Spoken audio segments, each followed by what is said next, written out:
حافظین کرامن کاتبین، کچھ فرشتے جو ہیں وہ انسان کی قبر میں اس سے سوال جواب کرتے ہیں، منکر نکیر، سمجھ آئے؟ تو یہ بہت سارے فرشتوں کی اقسام ہے کہ جو انسانوں کی مختلف معاملات کی تدبیر کرتے ہیں۔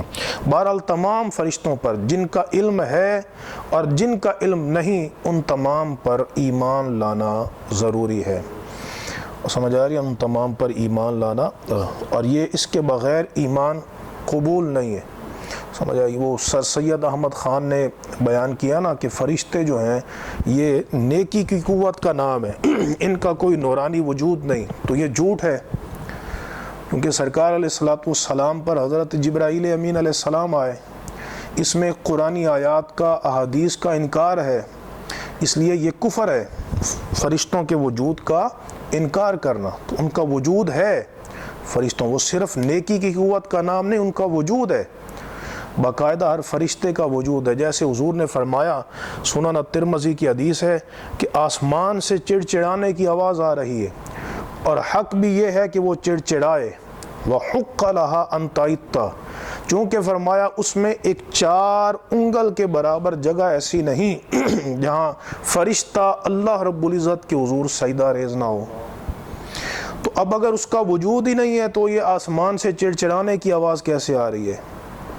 اور سمجھ آ رہی ہے نا؟ اور پھر ان کے سجدہ کرنے کا مطلب کیا ہے، ان کے رکوع کرنے کا مطلب کیا ہے، اور ان کا جو ہے وہ حکم کی تعمیل کرنے کا مطلب کیا ہے؟ تو یہ واضح طور پر احادیث صحیحہ کا اور قرآن مجید کا انکار ہے۔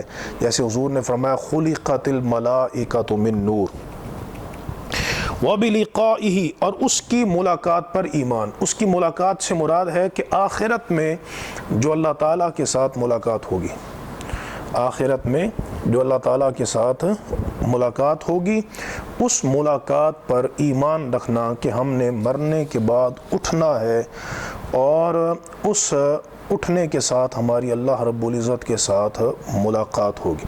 یہ ملاقات مرنے کے فوراً بعد بھی ہوتی ہے۔ قُلْ إِنَّ الْمَوْتَ الَّذِي تَفِرُّونَ مِنْهُ فَإِنَّهُ مُلَاقِيكُمْ ثُمَّ تُرَدُّونَ إِلَىٰ عَالِمِ الْغَيْبِ وَالشَّهَادَةِ، کہ جس موت سے تم بھاگتے ہو وہ موت تم پر آ کر رہے گی، اور پھر تمہیں پلٹایا جائے گا اس ذات کی طرف جو عالم الغیب والشہادہ ہے۔ اور حدیث میں موجود ہے، ابو داؤد اور مسند احمد بن حنبل کی حدیث ہے کہ جب بندہ مومن کی روح قبض کی جاتی ہے نا، قبض کی جاتی ہے، تو اس وقت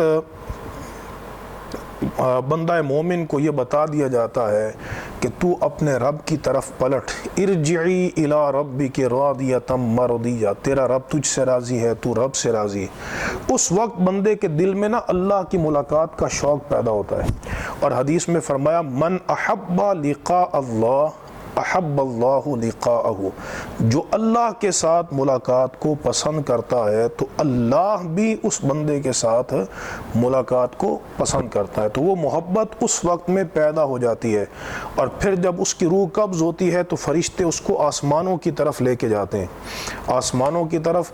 وہاں اس کے جسم سے ایک خوشبو بھی نکلتی ہے، اور اس کے لیے جو ہے نا ملک الموت علیہ السلام اور دیگر فرشتے بڑے حسین اور جمیل پیکر میں آتے ہیں، اور اس کے لیے جنت کے جو ہیں وہ کفن لے کر آتے ہیں، اللہ کی بارگاہ میں لے کر جاتے ہیں، فرشتے اس کا استقبال کرتے ہیں، اور پھر اس روح کو حدیث میں فرمایا کہ جب اللہ کی بارگاہ میں حاضری نصیب ہو جاتی ہے تو پھر فرمایا جاتا ہے کہ اس کو واپس اس کے بدن میں پلٹا دیا جائے کہ منہا خلقناکم وفیہا نعیدکم ومنہا نخرجکم تارۃ اخری۔ تو پھر حدیث میں آتا ہے کہ تعاد روحہ فی جسدہ، کہ پھر اس روح کو اس کے بدن میں واپس پلٹا دیا جاتا ہے۔